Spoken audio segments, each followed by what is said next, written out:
1. Currently, we are coming to talk about what you have to know about Flutter. So, Flutter is Google framework for native applications, which was developed in 2017. And we, the Flutterians, are trying to actually do our best to make the platform very interesting. So, today, as a Team Titans member, I take it upon myself to explain everything that you have to know about Flutter. If you are starting Flutter, where you have to go and what you have to do. So Flutter is actually some kind of CSS base. It uses that language, and that is actually a combination of Java and JavaScript. So if you have a knowledge base of Java and JavaScript, then you are good to go. So Flutter is positive app, as I've already said, and it actually gives you a very good design. People was asking me, Rex, what can I do to actually run Flutter on my desktop? So because this is our first series, we won't actually talk about we won't talk about everything about Flutter, but we will actually discuss more as you want to know and as we have to know. So we are going to explore and explain everything accordingly for people to actually understand what we mean. So we will start by exploring this website of Flutter. So when you go to flutter.dev, thanks to the Flutter team, we have a great documentation where you can read everything on Flutter.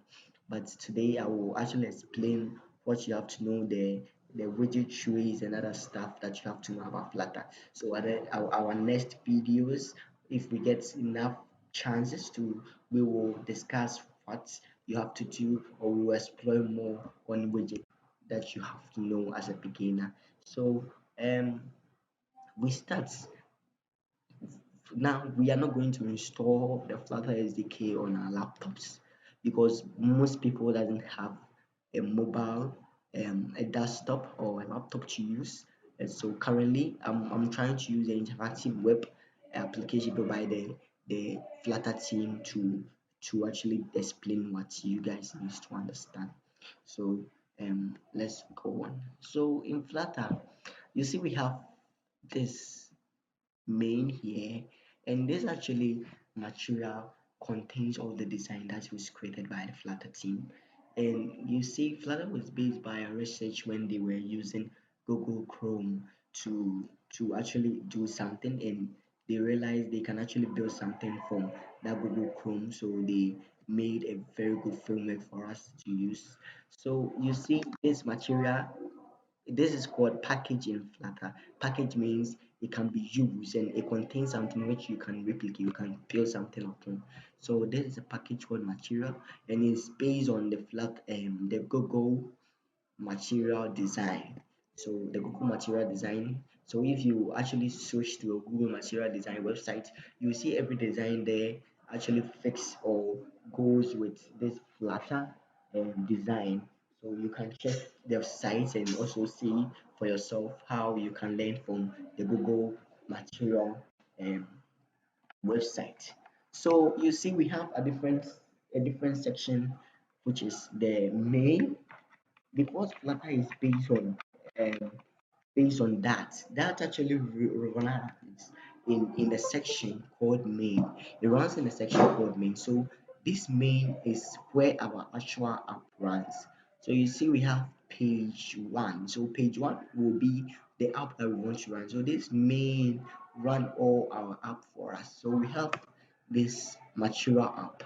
So this material app, every app in Flutter is based on is built. So this is a material app that we are going to build upon our app upon. So this material app is our main app that we are going to run, and you see the home is for the material app. The home is a property for the material app, so that it takes page as the app that we are building.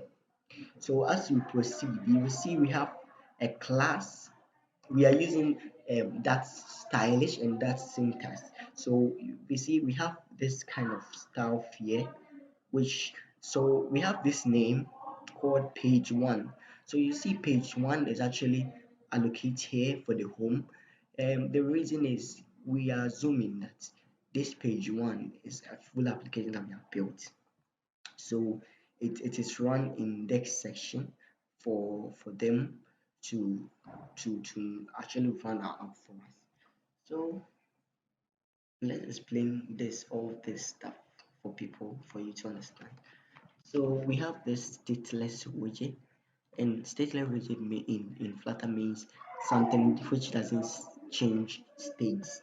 So let's say we have a button that you want to click and make it change into a different name. Let's say we want to change this section to a different name. Let's say it's hello and we want to change it to hi. Stateless means it can't change the hello to hi. So we have a different widget which is replicated, which is same as stateless, but this one help us to rebuild the state of the app. So that's called stateful widget. So you see here we have widget build. This is a so in the real context of Java and other stuff, the program actually compile everything and run it. For Android Studio, that's how it runs. It compile everything and run it. But Flutter actually save our time without compiling everything, but it's build the widget when the widget is called. So you see Flutter widgets are built upon. We have only one main widget which is built when the program is compiled, which is the home of the program. Is the first widget which will build when the program compiles. So for that, it's actually the default that it will build when the program compiles. So when we actually build a different screen, it actually lay itself on the default screen. So when we call back, it actually destroy. So Flutter doesn't save things in memory, it actually destroy the page, and when you call the page again, it builds upon the page. So that's for the stateless widget that we actually want to talk about. And